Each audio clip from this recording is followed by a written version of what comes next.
You're telling everybody to wear a mask, whether they've had an infection or a vaccine. What I'm saying is they have immunity, and everybody agrees they have immunity. What studies do you have that people that have had the vaccine or have had the infection are spreading the infection? If we're not spreading the infection, isn't it just theater?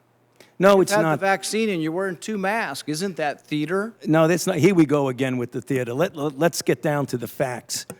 Okay, the studies that you quote from Crotty and Sete look at in vitro examination of memory immunity, which in their paper they specifically say this does not necessarily pertain to the actual protection. It's in vitro. And what studies can you point to that show significant reinfection? There are no studies that show Just significant reinfection. let me finish the response to your question, if you please.